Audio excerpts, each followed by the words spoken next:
Assalamualaikum warahmatullahi wabarakatuh. Selamat pagi anak-anak. Apa kabar kalian hari ini? Semoga kalian dalam keadaan sehat selalu dan dalam lindungan Tuhan yang Maha Kuasa. Amin. Oh iya anak-anak, kita sekarang masih dalam kondisi pandemi COVID-19.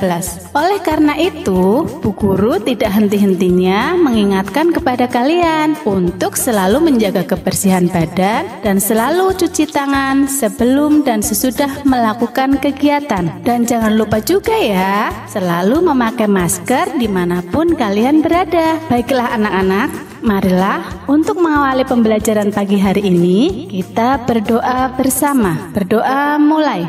Selesai. Sudah siap menerima materi pagi ini? Alhamdulillah, jika kalian sudah siap semuanya.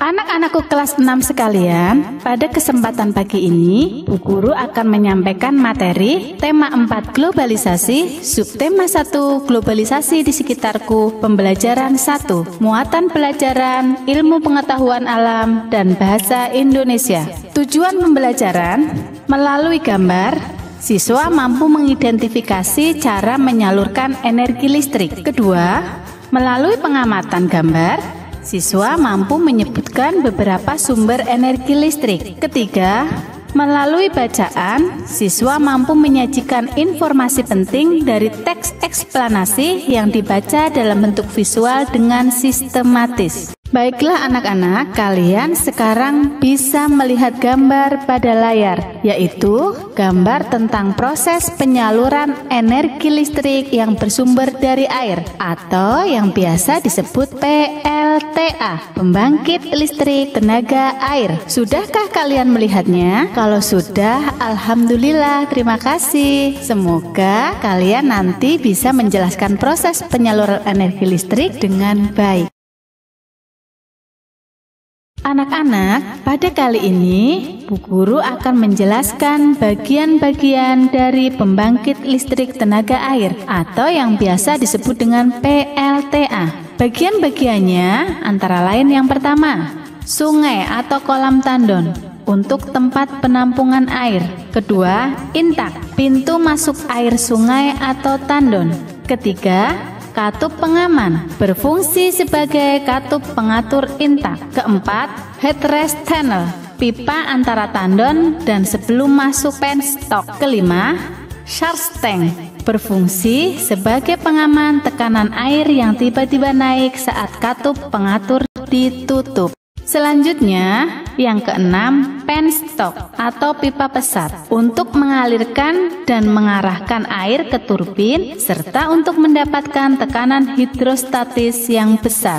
Ketujuh, main stop valves, berfungsi sebagai katup pengatur turbin. Kedelapan, turbin. Gunanya untuk apa? Untuk mengubah energi potensial air menjadi energi gerak. 9, generator. Gunanya menghasilkan energi listrik dari energi gerak. 10, main transformer.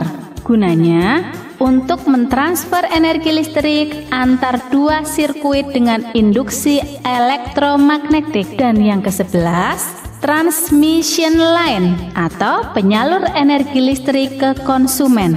Selanjutnya, cara penyaluran energi listrik pembangkit listrik tenaga air atau yang biasa disebut PLTA, kalian bisa melihat di buku siswa tema 4 halaman 7.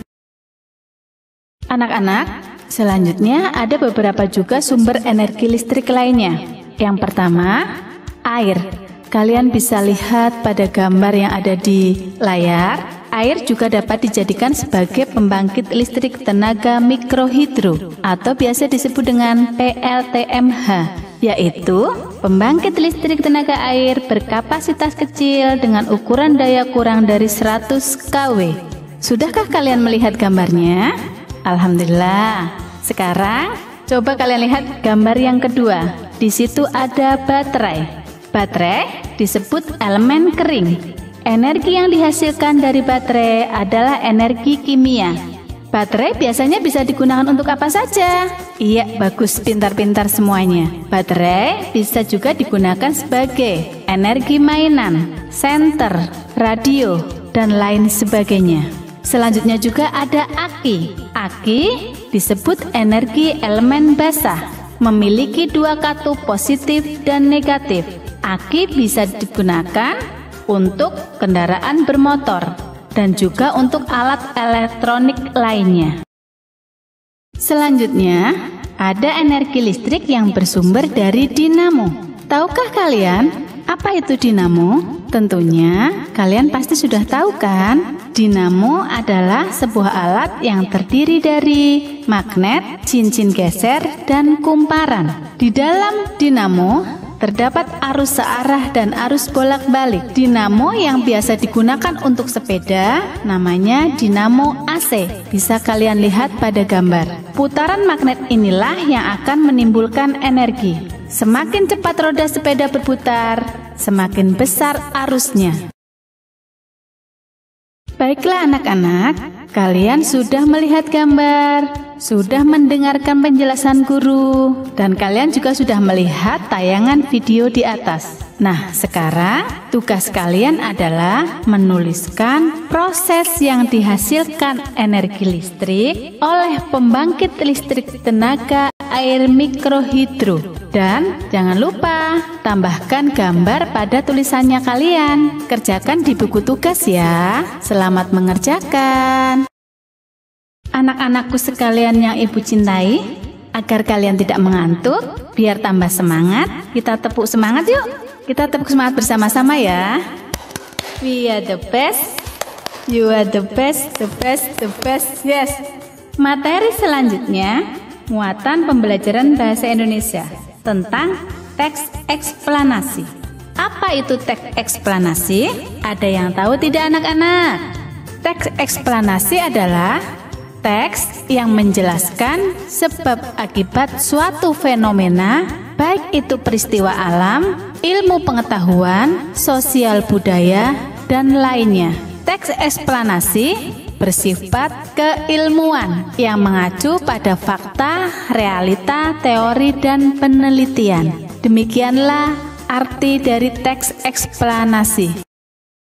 Di dalam teks eksplanasi terdapat struktur-struktur yang perlu kalian perhatikan. Yang pertama adalah pernyataan umum atau yang disebut pernyataan tentang suatu topik. Yang kedua, deret penjelas. Apa itu deret penjelas? Bagian deret penjelas itu memuat penjelasan-penjelasan tentang topik secara lebih detail dan lengkap, yang dimulai dari awal proses keberadaan suatu fenomena hingga akhir fenomena itu terjadi. Bagian ini dimuat dengan maksud agar bisa menjawab serangkaian pertanyaan yang sering diulurkan terkait dengan apa, mengapa, bagaimana, sebab, dan akibat. Yang ketiga, interpretasi. Apa itu interpretasi? Interpretasi adalah berisi kesimpulan atau pernyataan tentang topik yang dijelaskan. Selain struktur teks eksplanasi juga memiliki ciri-ciri. Ciri-cirinya antara lain adalah ilmiah, kedua bersifat logis, ketiga objektif, dan yang keempat bukan merupakan teks eksposisi. Anak-anak, kalian bisa lihat pada layar. Di situ ada contoh teks eksplanasi. Kalian bisa baca, dipahami, dicermati isi yang terkandung pada teks eksplanasi tersebut, atau kalian bisa melihat di buku siswa tema 4 halaman 6 sampai 7. Anak-anak, sudahkah kalian membaca teks eksplanasi di atas? Jika sudah, kalian bisa menjawab pertanyaan-pertanyaan yang ada di bawah ini. Kerjakan di buku tugas kalian. Alhamdulillah wa syukurillah. Pembelajaran tema 4, subtema 1, pembelajaran 1, pada pagi hari ini sudah selesai. Semoga pembelajaran hari ini ilmunya dapat bermanfaat bagi kalian dan kita semua. Mohon maaf jika banyak kesalahan dan kekurangan. Bu Guru sampaikan terima kasih kepada anak-anakku kelas 6 sekalian. Semoga kalian selalu dalam keadaan sehat, tetap semangat dalam kondisi apapun, dan bisa belajar dengan baik walaupun di dalam rumah. Sebelum kita tutup pelajaran, marilah kita berdoa bersama. Berdoa dimulai. Selesai. Akhir kata, Assalamualaikum warahmatullahi wabarakatuh. Tetap semangat ya. Sampai jumpa.